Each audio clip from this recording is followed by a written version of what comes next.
sampai 27. Lambang kuali yang berkarat.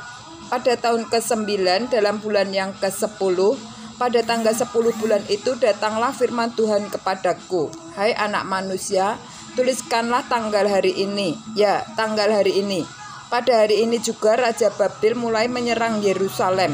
Ucapkanlah suatu perumpamaan kepada kaum pemberontak dan katakanlah kepada mereka, beginilah firman Tuhan Allah.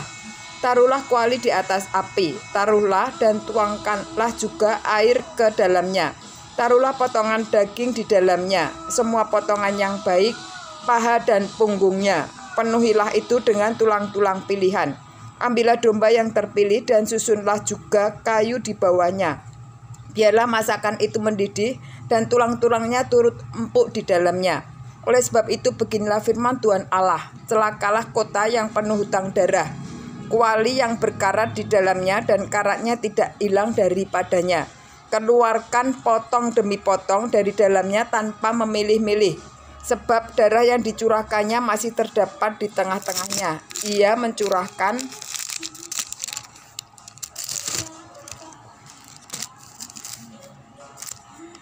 ke atas bukit batu yang gundul. Ia tidak mencurahkannya ke atas tanah supaya ditutupinya dengan tanah. Demi amarah yang timbul dan rasa pembalasan yang bangkit, aku akan mencurahkan darahnya sendiri ke atas tanah, ke atas bukit batu yang gundul supaya jangan ditutupi. Oleh sebab itu beginilah firman Tuhan Allah, celakalah kota yang penuh hutang darah. Aku juga hendak memperbesar pancakannya. Susunlah banyak kayu, nyalakan api, biarlah dagingnya masak betul. Buanglah kuahnya dan biarlah tulang-tulangnya hangus. Letakkanlah periuk itu kosong di atas bara api, supaya itu dibakar dan tembaganya menjadi merah, sehingga kotorannya hancur di dalamnya dan karatnya hilang. Aku bersusah payah dengan sia-sia, sebab karatnya yang tebal tidak mau hilang daripadanya bila dalam api.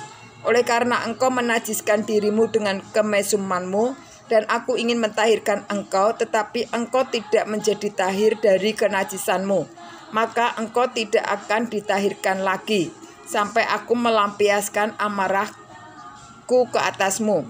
Aku Tuhan yang mengatakannya. Hal ini akan datang dan aku akan membuatnya. Aku tidak melalaikannya dan tidak merasa sayang juga, tidak menyesal. Aku akan menghakimi engkau menurut perbuatanmu. Demikianlah firman Tuhan Allah. Kematian Israel Yesaya sebagai lambang kejatuhan Yerusalem. Yeskiel 24 ayat 15 sampai 27. Kemudian datanglah firman Tuhan kepadaku, hai anak manusia, lihat, aku hendak mengambil daripadamu dia yang sangat kau cintai seperti yang kena tulah, tetapi janganlah meratap ataupun menangis dan janganlah mengeluarkan air mata. Diam-diam saja mengeluh. Janganlah mengadakan ratapan kematian. Lilitkanlah di destarmu dan pakailah kasutmu. Jangan tutupi mukamu dan jangan makan roti perkabungan. Pada paginya aku berbicara kepada bangsa ini dan pada malamnya istriku mati. Pada pagi berikutnya aku melakukan seperti yang diperintahkan kepadaku. Maka bangsa itu berkata kepadaku, tidakkah engkau bersedia memberitahukan kepada kami apa artinya ini bagi kami bahwa engkau melakukan demikian? Lalu kujawab mereka, firman Tuhan sudah datang kepadaku. Katakanlah kepada kaum Israel, beginilah firman Tuhan Allah. Sesungguh-sungguhnya aku akan menajiskan tempat kudusku, kekuasaanmu yang kau banggakan, kenikmatan bagi matamu dan bagi jiwamu, dan anak-anakmu lelaki dan perempuan yang kamu tinggalkan akan mati rebah oleh pedang. Kamu akan melakukan seperti yang kulakukan, mukamu tidak akan kamu tutupi, dan roti perkabungan tidak akan kamu makan. Kepalamu pakai destar dan kakimu pakai kasut, dan kamu tidak akan meratap atau menangis, tetapi kamu akan hancur lebur dalam hukumanmu, dan kamu akan mengeluh seorang kepada yang lain. Demikianlah Yeskiel menjadi lambang bagimu, tepat seperti yang dilakukannya kamu akan lakukan. Kalau itu sudah terjadi, maka kamu akan mengetahui bahwa akulah Tuhan Allah.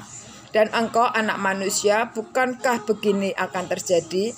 Pada hari aku mengambil dari mereka benteng mereka, perhiasannya yang menggirangkan hatinya, kenikmatan matanya, dan yang dirindukan jiwanya, anak-anak mereka, lelaki dan perempuan. Pada hari itu juga akan datang seorang yang terluput membawa berita kepadamu.